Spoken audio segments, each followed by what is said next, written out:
Everyone keeps asking the same question. Is the $2,000 check finally coming? And at this point, it's not just curiosity anymore, it's frustration. Because people feel like they've been hearing about this for months, maybe even longer, and naturally the expectation starts building that something must already be happening behind the scenes. But here's the part that most channels either skip or soften. As of right now, nothing has actually been approved. Not partially approved, not quietly passed, nothing.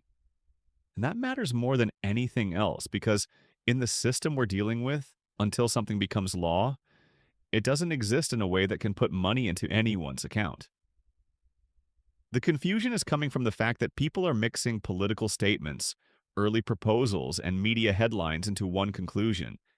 And that conclusion is simply not accurate yet. But here's where things start to get interesting. Because even though nothing is approved, the conversation is not slowing down. In fact, it's picking up. That's where you need to start paying attention a little differently. Because when you see multiple proposals being introduced, when you hear repeated mentions of specific numbers like $2,000, and when you combine that with rising economic pressure, those are signals, not guarantees, but signals. Right now, there are discussions ranging from about $1,000 all the way up to over $3,000 per person, depending on the proposal. That's a wide range, and it tells you something important. Lawmakers are not aligned yet, which is exactly why nothing has moved forward. At the same time, inflation has been persistent, costs are rising, and household budgets are tightening. Historically, when those conditions come together, governments start looking for ways to respond. But here's the key point most people overlook. Just because the conditions look similar to past stimulus periods does not mean the outcome will be identical. The real question is not whether something is being talked about. It clearly is. The real question is what form it could take if it actually moves forward, and that's where the next part becomes critical. Now, this is where the entire conversation starts to shift, because most people are focusing on the number, $2,000, but they're completely ignoring the type of payment. And that mistake leads to completely wrong expectations. Because not every payment is created for the same reason. A stimulus payment is designed to push money into the economy when things are slowing down. A refund is meant to return money that households effectively paid extra, often due to policy decisions like tariffs. And a rebate is more of a hybrid. It's partial relief, not necessarily tied to a direct overpayment. At first glance, these might sound like small differences, but in reality, they completely change how the program works. They determine who qualifies, how much is paid, and even how quickly money can be distributed. So before even thinking about how much could come, the more important question is which category this would fall into, because that decides everything that follows. Right now, if you look at the economic situation, there's a strong argument building around the idea of refunds or rebates rather than a full stimulus.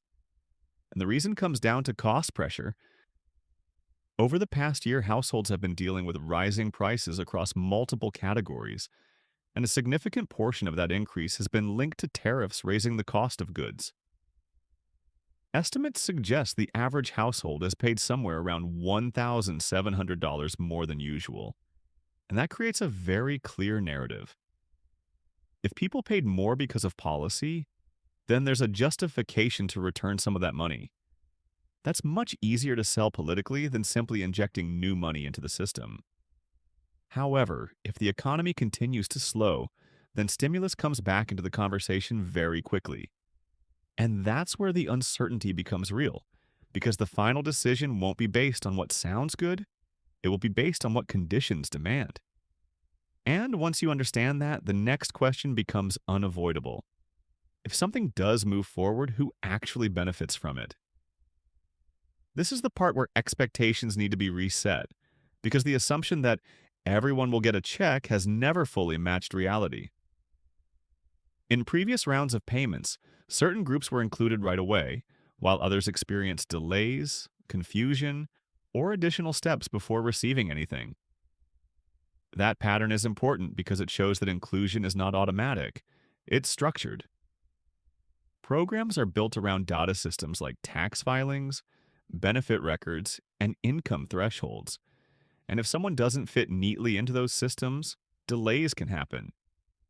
For example, individuals receiving Social Security or disability benefits were eventually included in past payments, but not always at the same time or through the same process as others.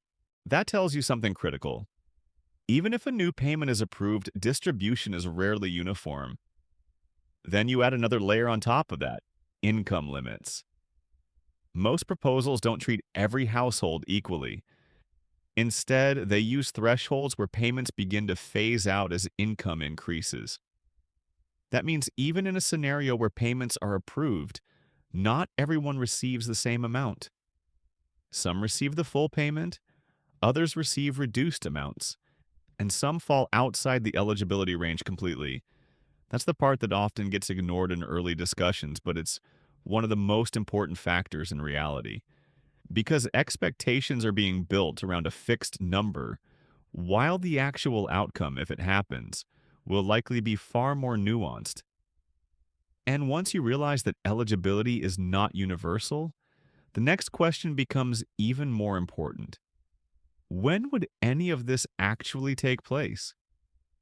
To really understand what's happening, you have to step back and look at the bigger economic cycle. When prices rise and incomes don't keep up, people start cutting back on spending. That's not a theory, that's a pattern that shows up every time. And when enough people pull back at the same time, the economy starts to slow. That's where governments typically step in, because reduced spending can trigger a broader slowdown if it's not addressed. What's happening right now fits into that pattern. Costs have been rising, financial pressure is increasing, and there are early signs that spending is starting to tighten. Those are exactly the conditions that have led to intervention in the past, which is why the conversation around payments is gaining momentum again. But here's the part that makes this situation more complicated than it might seem. Stimulus is not a simple solution. It comes with consequences. Inject too much money into the system, and you risk pushing inflation even higher. Hold back, and financial pressure continues to build for households. That creates a balancing act that slows decision-making, because every option has trade-offs. That's why nothing moves quickly, even when the need seems obvious. So the reality is this: the possibility of some form of payment exists, and the conditions supporting it are present, but certainty is not there. And that uncertainty is exactly what keeps this topic alive. Because until a decision is made, everything remains possible, but nothing is guaranteed. Thanks for watching Social Security Post, and I'll see you in the next video.